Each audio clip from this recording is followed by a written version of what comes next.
And welcome to this special edition coming your way from Nile TV International regarding the latest developments in the region in the Middle East. As today, the American Secretary of State Marco Rubio said that there was slight progress during the talks with Iran. And to be shedding more light on this important development, I'm honored to be having with me over the phone Major General Osama Kabeer, the advisor at the Command and Staff College. Thank you very much, Major General Osama Kabeer, for being with us tonight on Nile TV International.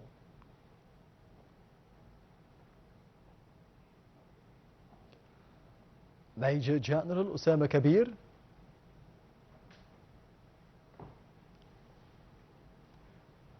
Major General Osama Kabeer, can you hear me?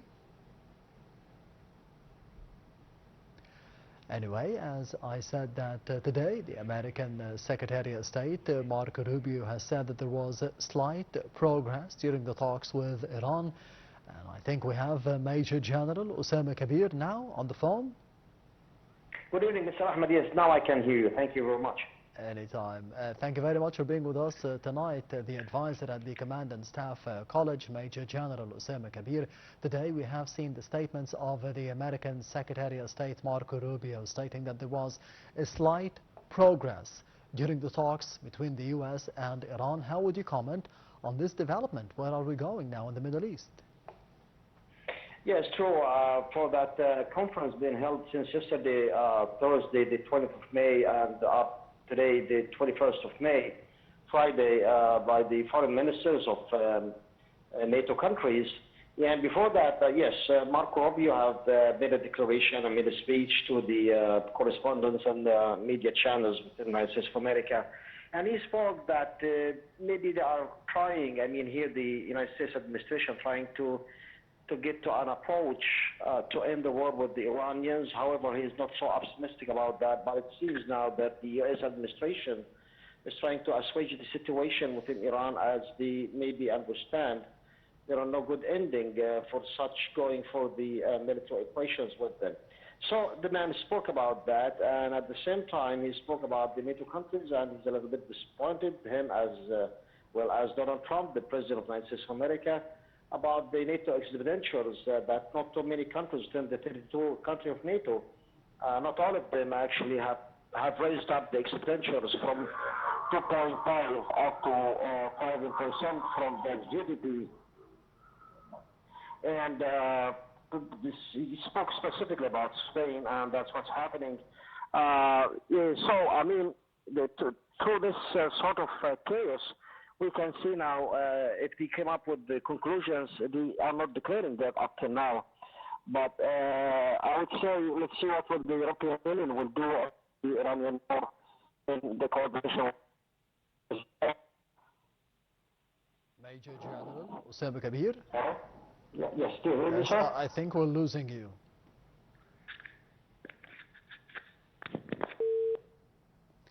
Yes, as we did state that the American Secretary of State Marco Rubio had said earlier that there was slight progress during the talks between the U.S. and Iran for today, amid uncertainty about whether a deal will be reached or not, and or the war will resume or not. He spoke days after the U.S. President Donald Trump said that he was holding off on the military strike against Tehran because the serious negotiations were underway.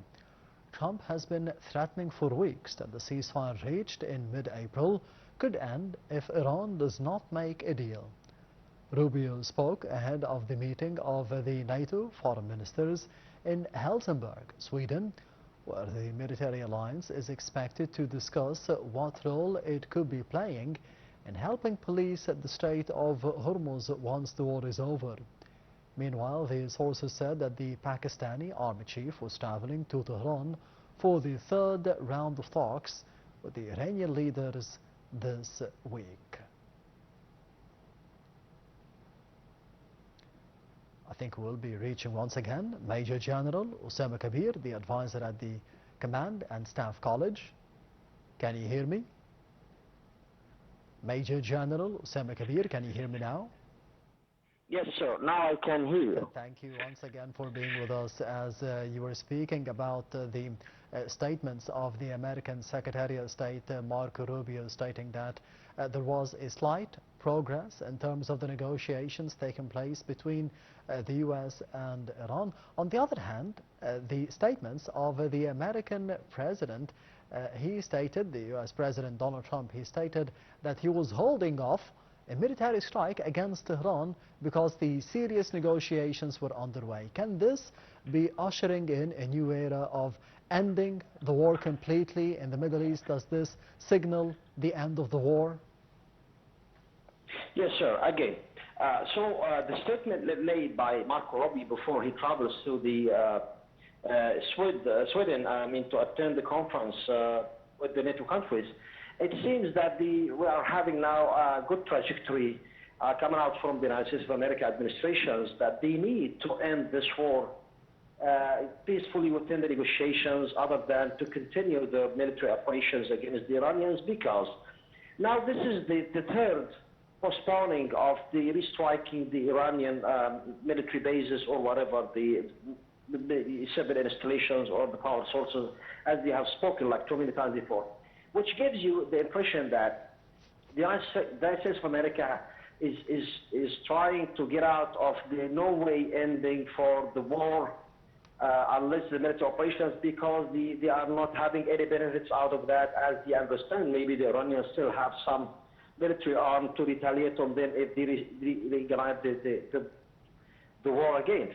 So Marco Rubio is trying now to maybe urging the European countries to come up with the United States of America and their Channel route, trying to find out a way, because it seems that the Hormuz Strait blockade is a very dangerous and very annoying sort of action that are taking place and bordering a little bit wider and wider, and that's why maybe they are in need for the European help through that.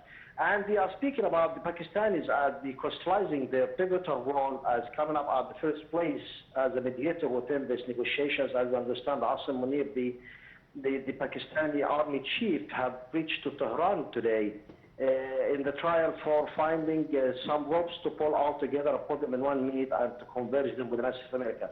So from my perception, I would say the United States of America now is trying to assuage the situation and to put out the fire. Because maybe they have some other strategic objectives, maybe in Cuba in the very near future. So we are observing that, we are tracking that, we are watching that, and we'll see what are the conclusions will come up from this conference being held in Sweden.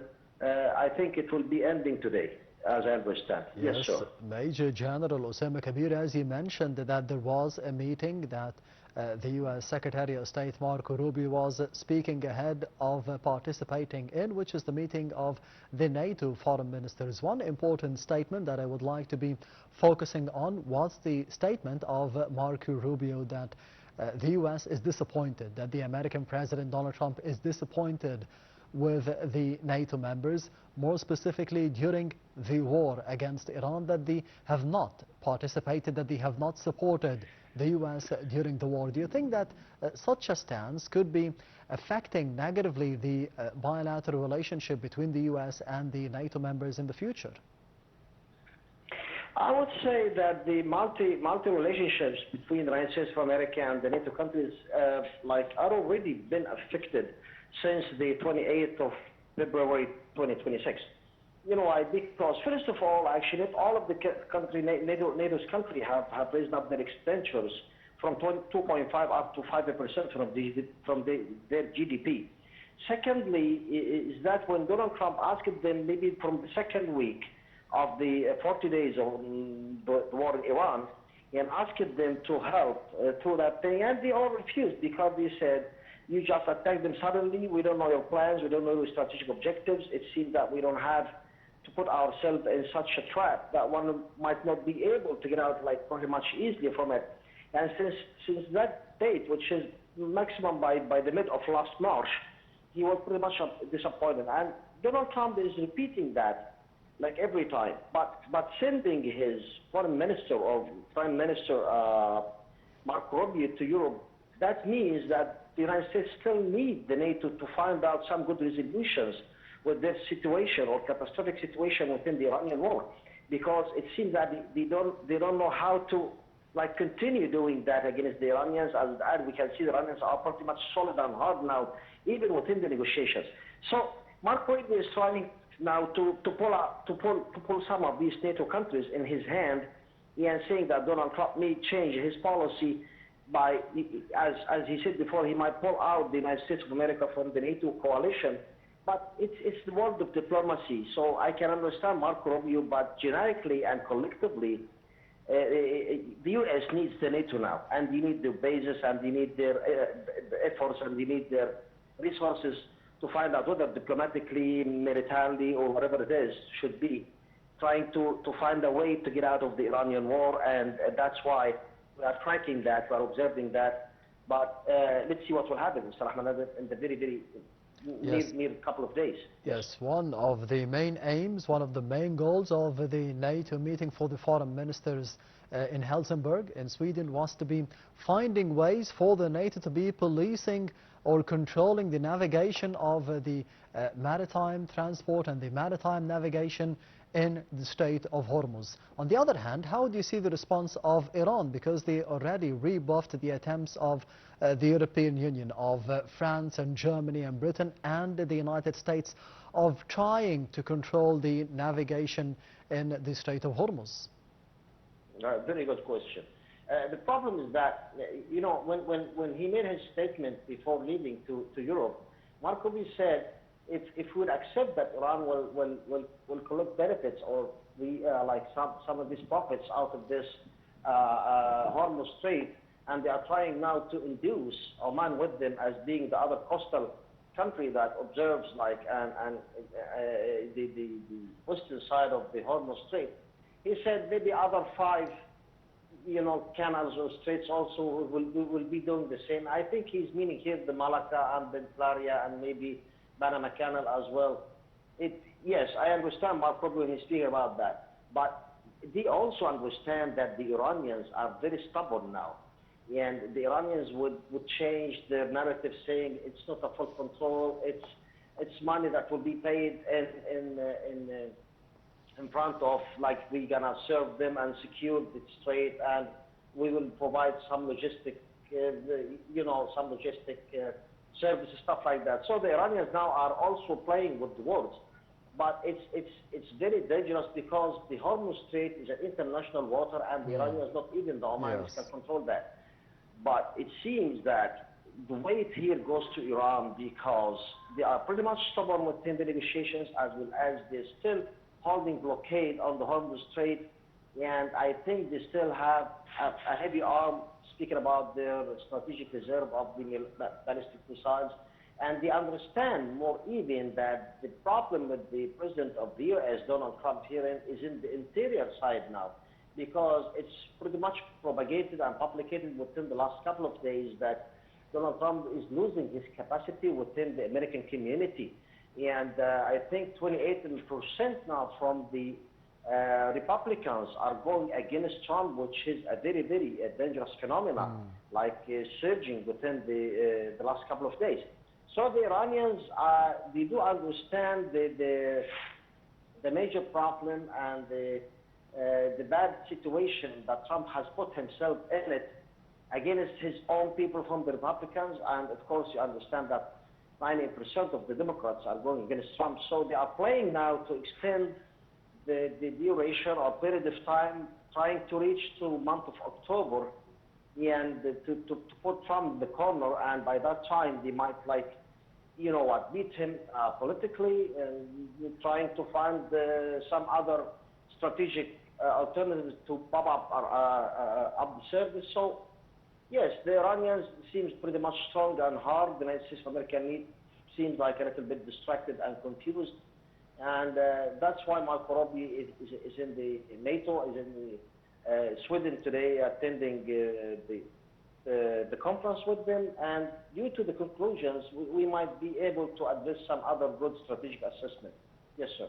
And finally, Major General Osama Kabeer, the role of Pakistan in terms of mediation, as he mentioned that the U.S. President Donald Trump needs someone to be getting out of the corner that he has put himself in ever since the month of February and ever since waging a war against Iran, and more specifically before the months of October and November. Speaking about the mediation efforts of Pakistan, because for this week we are expecting another visit by the Pakistani Army Chief to Tehran once again for the third time, for the third round of talks with Iranian officials. Do you see this time a breakthrough in negotiations? Look, what's happening now, of course, Pakistan now comes at the first place within the in negotiations mediators. We were taking part in that too, as well as KSA and Turkey and Qatar. But Pakistan is now are holding the situation. What happened is that when Asim Munir and look, Asim Munir, this is the army chief, and in the world of diplomacy, you wouldn't find like too many army chiefs are embedded in such a situation like this one. But let's see. Okay, Asim Munir is again in Tehran, and he is holding meetings with Abbas Araghchi himself. And they are trying to reform some of the hard and difficult points they cannot pass through with the Americans. The problem lies in that the Iranians wouldn't give up their nuclear program due to peaceful hostages, as they have mentioned like too many times before. And that's why we can find the American narrative or the American speech now is a little bit changing from the zero nuclear program to the nuclear program of peaceful,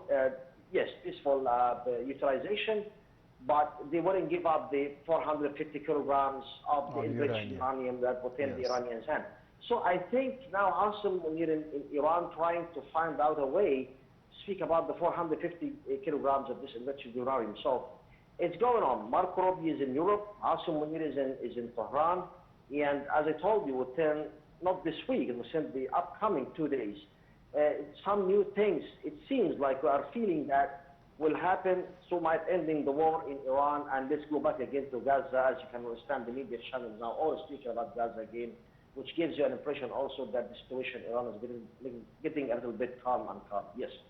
Yes, Major General Osama Kabeer, the advisor at the Command and Staff College. Thank you very much for being with us tonight on Nile TV.